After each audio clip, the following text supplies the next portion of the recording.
présentation, on va voir un aperçu général sur le trouble de la personnalité paranoïaque.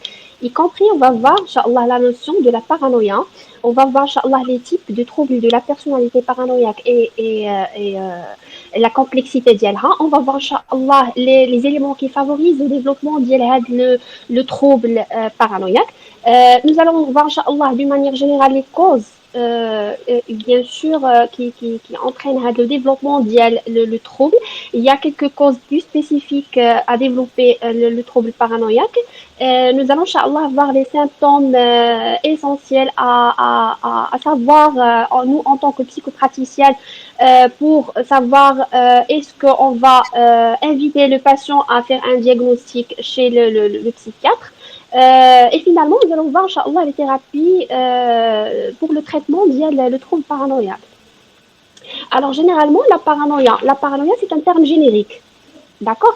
Donc, historiquement, la paranoïa désignait un état pathologique marqué par une méfiance excessive, des idées de persécution et un sentiment de grandeur. Alors, il y a trois éléments qui connaissent d'une manière excessive, qui est la paranoïa. Et selon la psychiatrie naissante, la paranoïa indique un trouble mental manifesté par des difficultés relationnelles, des troubles de comportement et un sentiment de persécution pouvant aller jusqu'à un point d'irrationalité et de délire. C'est-à-dire la paranoïa, elle était définie par la psychiatrie naissante. C'est un niveau un peu plus complexe par rapport à la paranoïa comme notion générique. C'est un trouble mental, des difficultés relationnelles et des troubles de comportement avec un sentiment de persécution. D'accord. Alors aujourd'hui, ce n'est pas le cas. Aujourd'hui, il y a des manifestations distinctes. C'est pour cela ce terme est moins utilisé en psychiatrie clinique car il regroupe plusieurs manifestations distinctes. Alors, le premier type de trouble paranoïaque, c'est le trouble de la personnalité paranoïaque. C'est-à-dire, le type de trouble, il touche la personnalité de la personne. Il est toujours connecté avec la réalité. Il n'est pas dans l'imagination. Ce trouble de la personnalité est caractérisé par une méfiance excessive, injustifiée envers les autres. Donc, une méfiance excessive, injustifiée envers les autres, bien sûr qu'il y a une interprétation des faits réels, mais toujours on est connecté à la réalité. Donc, c'est le type de personnalité trouble paranoïaque. Et les caractéristiques dialogue principal, généralement, l'hypersensibilité aux critiques, une rancune persistante, interprétation des intentions d'autrui comme hostiles et manipulatrices, difficulté à faire confiance et à nouer des relations. Bien sûr, il y a les éléments, l'hypersensibilité et la rancune persistante, avec l'interprétation des intentions de l'autrui, c'est normal, il y a des difficultés à faire confiance et à nouer des relations. C'est normal. Alors, le trouble qui connaît les délires, l'absence des délires fixes. Contrairement aux troubles psychotiques, les croyances paranoïaques sont enracinées dans la personnalité et non dans un délire structuré. Alors, le deuxième type de trouble paranoïaque, c'est un trouble délirant paranoïde. Quelqu'un deux termes, généralement, paranoïaque et paranoïde. Paranoïaque, c'est la personnalité, et paranoïde, c'est les délires. Le trouble délirant paranoïde, c'est un trouble psychotique caractérisé par des idées délirantes. Ces idées délirantes, ils sont généralement qui sont fixes et structurées, souvent de persécution et de grandeur.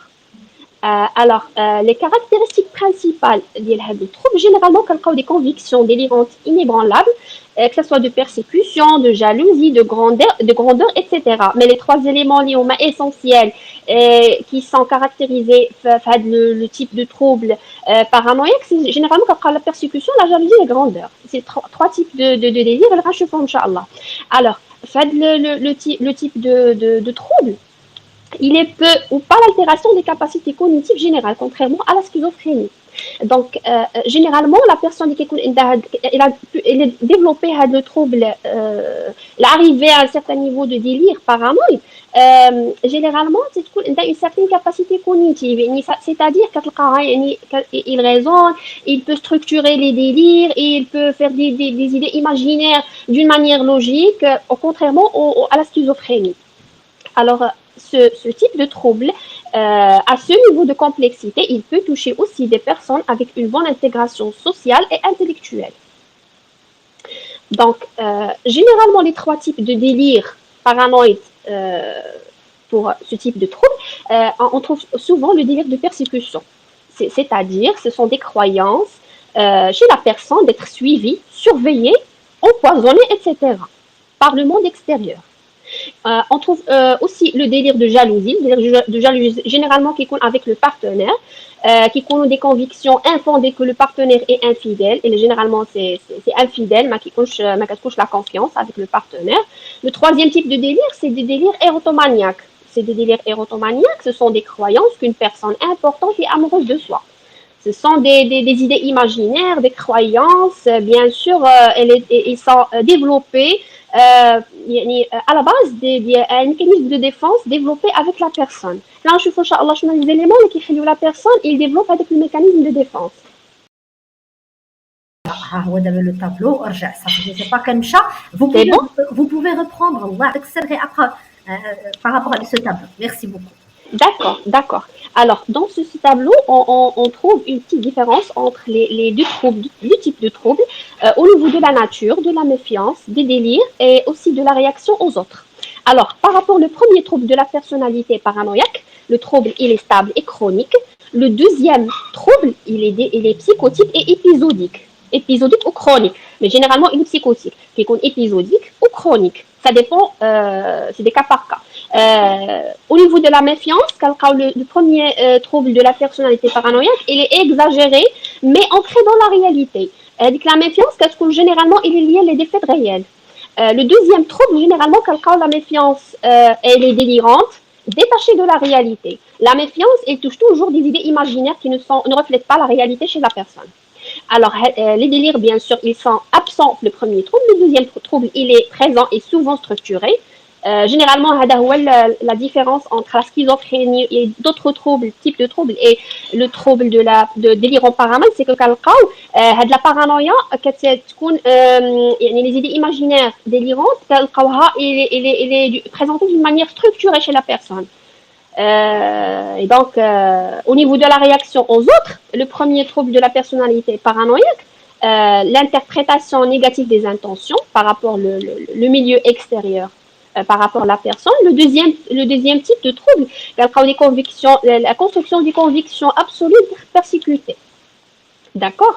Alors, euh, j'ai illustré deux exemples de différence entre les deux types de troubles. Le premier trouble de personnalité paranoïaque, on trouve par exemple la personne, elle dit mon collègue ne m'aime pas et mon collègue ne m'aime pas. C'est une interprétation. Pourquoi? Parce que hier, il ne m'a pas salué. Il doit sûrement essayer de me nuire ou de me faire virer. Donc, l'idée, elle était déformée et développée par la personne du fait que le collègue, elle ne lui a pas salué. Donc, elle a interprété le fait de la manière un peu plus exagérée. Le trouble délirant paranoïde, par contre, mon collègue fait partie d'un complot international contre moi. Il a placé des micros dans mon bureau pour espionner mes pensées et transmettre mes secrets au gouvernement. Donc, pour la personne, c'est la réalité. Mais il ne reflète pas la réalité. C'est tout à fait des idées imaginaires qui reflètent la complexité, le trouble. Comment la personne elle a pu construire une idée et développer d'autres idées délirantes pour structurer scénario qui n'est pas réel, qui est imaginaire. Donc voilà. En ce qui concerne la prévalence et l'évolution de ce trouble, généralement, les troubles paranoïaques ils oscillent entre 4 et 27% dans les populations cliniques, pas dans les populations mondiales. Par contre, les populations mondiales, on trouve souvent, par exemple, entre 2 jusqu'à 4%, 5% de la population mondiale donc clinique, mais par rapport à la population clinique, il peut atteindre 27%. Ils peuvent évoluer vers un trouble délirant avec risque de passage à l'acte hétéro-agressif ou vers un trouble dépressif sévère avec risque suicidaire. Alors, mais généralement, les hommes sont globalement plus touchés que les femmes par les symptômes paranoïaques.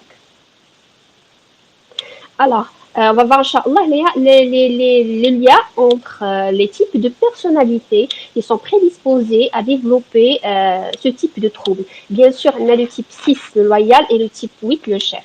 Alors, généralement, pour les gens, mazal ma fouche, le type de personnalité, le diagramme, l'ennéagramme, bien sûr, il est caractérisé, le type 6, il est caractérisé par une forte méfiance et une peur constante de la trahison. Donc, de la peur de la trahison et de l'abandon, et généralement une forte méfiance. C'est pour cela il est prédisposé à développer le trouble. Alors, cette méfiance peut se transformer en paranoïa si elle est nourrie par des expériences négatives. Elle a les expériences négatives, elle a le terrain, il est favorable, donc elle a la possibilité de développer le trouble. Bien sûr, avec d'autres éléments, il aggrave la situation et ça dépend de chaque personne. Alors, le type 8, qui est généralement un besoin intense de contrôle et d'indépendance, il craint d'être dominé et manipulé. C'est pour cela ce qui peut le rendre hyper vigilant et paranoïaque face aux autres. Donc, la peur d'être dominé et manipulé par les autres, ce qui favorise le développement d'une méfiance excessive, l'hypervigilance par rapport au monde extérieur. Bien sûr, les deux types de personnalités peuvent développer des mécanismes de défense propres à chacun. Généralement, les trois mécanismes de défense qui sont généralement la soumission et la rébellion par rapport au type 6.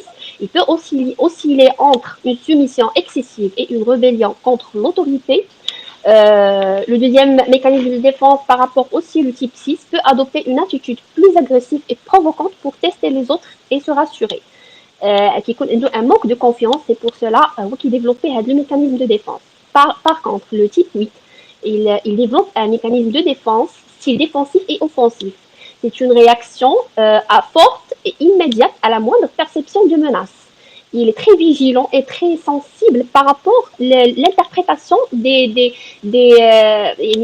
personnes par rapport à ce qui est menaçant. Voilà. En ce qui concerne les schémas cognitifs, bien sûr, les types de personnalité sont en liaison avec les schémas cognitifs qui favorisent aussi généralement le développement du trouble et ils sont généralement la méfiance et abus. Chez les gens qui ont schéma méfiance et abus, ils ont généralement des croyances que les autres cherchent à exploiter, à blesser ou à tromper. Il y a aussi schéma d'abandon et d'instabilité, c'est-à-dire les autres ne sont pas fiables. Alors, il n'y a pas de confiance. Donc, généralement, il peut développer ce type de trouble. Alors, carence affective. Pour les gens qui ont une carence affective, il se voit que personne ne peut vraiment le comprendre. Et donc, généralement, avec les autres schémas, il peut développer ce type de trouble. Exclusion sociale. Exclusion sociale, les gens, les exclusions sociales, ils ont l'impression d'être fondamentalement différents et rejetés par les autres. Donc, il y a un décalage entre.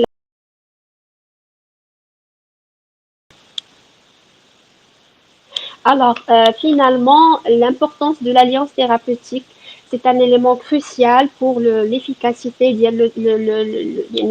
l'accompagnement en thérapie chez la personne. L'établissement d'une alliance thérapeutique est un défi majeur qui n'est pas facile en raison de la méfiance du patient. La relation thérapeutique est le fondement du processus de guérison. Il est essentiel pour créer un climat de confiance et de sécurité pour que le patient se sente à l'aise pour partager ses expériences et ses pensées. Alors voilà, la présentation arrive à sa fin. Merci pour votre attention.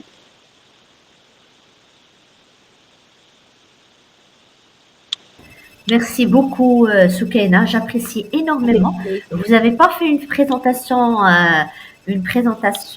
comment dirais-je, normale, ou une présentation ordinaire plutôt. Mais vous avez fait ce que j'ai apprécié, c'est le lien avec ce que nous avons vu. Le lien avec l'ennéagramme, type de personnalité, ça aide énormément. Les schémas, j'ai adoré ces schémas, j'ai adoré en précisant qu'il y a des schémas qui sont liés, ça nous aide énormément, sachant que ce trouble-là, malheureusement, il est courant, mais pas d'une façon très diagnostiquée, d'une manière très professionnelle. Il y a pas mal de personnes qui souffrent de ce problème, mais d'une manière un peu light. Donc j'ai apprécié et j'ai apprécié également le fait que vous avez fait la différence avec les autres troubles, pour qu'on puisse faire la différence. Ça, c'est extraordinaire, j'ai aimé. Et et c'est des cas qu'on peut rencontrer le plus souvent possible, parce que la thérapie de couple, par exemple, Vous avez parlé de fidélité, ça peut exister. Exactement. La thérapie également professionnelle, tout ce qui est relationnel, tout ce qui est réalisation, ça, on peut rencontrer ce genre de troubles. C'est très intéressant. Et j'ai apprécié le fait, d'ailleurs, un point très important, les facteurs génétiques, tout ce qui est les antécédents. Ça, c'est important généralement. Tout ce que nous avons vu par rapport aux troubles, effectivement, ça peut exister, le facteur génétique. Mais on peut intervenir, vous avez donné de l'espoir en parlant de quoi? En tant que coach, en tant que, bon, le coach, il peut intervenir avec ce genre de personnes light, mais un psychothérapeute, il peut aller, ou un psychopraticien, il peut aller très loin. Donc, on peut travailler par rapport à la cognition, de ce qu'on appelle tout ce qui est pensée. D'accord. Donc, l'interprétation, c'est un élément extraordinaire. D'ailleurs, parmi les outils du coaching, c'est changer la perception. Donc, c'est vrai que la TCC fait ce travail, mais en changeant la perception, on peut aider la personne. Ça, d'une part. Également, les exercices de l'estime de soi. Vous avez parlé de l'estime de soi, c'est extraordinaire. Comment on peut rendre cette personne un peu plus, avoir plus de confiance en elle et le monde extérieur. Ça aussi, nous avons on a des exercices dans ce sens. Et vous avez parlé d'un élément extraordinaire qui n'est pas aussi facile, le pardon thérapeutique. Si la personne arrive à développer ce pardon thérapeutique, on peut bien sûr l'aider à faire face à ce problème, bien sûr avec l'accompagnement des médicaments. J'ai apprécié un élément extraordinaire, c'est la relation de confiance. C'est très important, ça aide. Peut-être on ne va pas totalement guérir, mais ça aide énormément cette relation d'empathie et de développer l'empathie également chez la personne. Un autre point dont vous avez parlé aussi, aider la personne à comprendre l'autre. Ça, c'est important. Parce que de l'empathie, généralement, je ne sais pas si cet élément, vous avez parlé de cet élément, l'absence de l'empathie. C'est vrai. Et ils doivent, à travers, bien sûr, les séances, comprendre l'autre et développer l'empathie. Un autre exemple, la TCC, bien sûr, je suppose que c'est la méthode la plus efficace La plus en efficace. utilisant la TCC pour l'anxiété, parce qu'il y a des éléments dans ce sens. Et l'élément le plus important, c'est les compétences sociales. Parce que j'ai des cas dans ce sens. C'est des gens qui n'arrivent pas, ils ne savent pas comment gérer les relations, comment développer leur manière d'échanger avec les autres. Donc, les compétences sociales, ou ce qu'on appelle l'intelligence relationnelle, sociale, elle est importante. Donc, je ne peux rien dire. J'ai apprécié et merci beaucoup pour le temps que vous avez accordé pour cette formation. C'est très, très intéressant. Merci, Soukaina. Avec plaisir, Madame Rachida. Merci à vous aussi. Oui, on dirait juste une information à partager, c'est que parfois, il est très, très, le côté pratique de la thérapeute avec le type de patient, c'est la thérapeute, elle est invitée à تمشي معاه في داك la méfiance ديالو داك les idées paranoïaques ديالو باش تقدر تجرو لعندها باش هو كيثيق فيها ان سارتان مومون كيقدر يقول لها يعني لي بونسي ديالو يقدر يهضر معاها يقدر كومونيكي معاها سي بور سا يعني هنا فين لا تhérapeute il joue le rôle ديال l'élément اللي présente la sécurité chez la personne يعني à part ça les thérapies كيعطيو l'efficacité ديالهم. Tout à fait. عندك الحق سكينة, c'est la relation empathique. Se mettre à la place de la personne, comprendre la position dialogue, aller effectivement d'une part pour montrer qu'on a compris et d'autre part pour, parce que généralement il est mal compris, les autres le considèrent comme une personne elle pose toujours du mal sur les autres. Donc effectivement on essaie de bien sûr accompagner cette personne par le développement de l'empathie et petit à petit, une fois qu'on gagne la confiance, et on peut toujours gagner la confiance de cette personne, parce que on connaît le problème, donc on sait où se situe le problème. À ce moment-là, petit à petit, bien sûr, quand il y a cette volonté de changer et de travailler, ça peut toujours réussir. Mais c'est un phénomène qui existe. Vous avez donné les statistiques. Moi, je pense, à mon avis, que ça existe, mais d'une manière light. C'est pourquoi il y a des gens qui sont à ce point délirants. Vous avez parlé de délire, vous avez parlé de certains types qui sont graves, mais généralement, les problèmes qui ont des problèmes dans le relationnel, ils ont ce problème. Réellement d'une manière légère. Mais je suis développée des lits de tel niveau très complexe. Exactement. Expliqué. Mais alhamdoulilah, on a la solution quand il y a cette volonté de changer et le travail entre les séances. On peut toujours accompagner la personne. On ne va pas dire guérir, mais diminuer un petit peu l'impact de ce trouble. Exactement. Et on joue un rôle très important sur le plan préventif. C'est la prévention. يعني des éléments qui favorisent le développement de le trouble, c'est très important de les connaître, très important de les corriger ou les atténuer qui m'a dit, et pour ne pas développer le trouble d'une manière très complexe ou à un niveau très complexe. Tout à fait, tout à fait. Merci beaucoup, Soukaina. Je ne sais pas si Merci à si vous voulez ajouter autre chose. C'est tout ce que j'ai à dire. Merci à vous aussi. C'est très Merci. important. C'est très Très important. intéressant. Merci beaucoup, Oui. Soukaina. Et à la prochaine, Merci à vous. Inch'Allah. Inch'Allah. Merci beaucoup, Madame.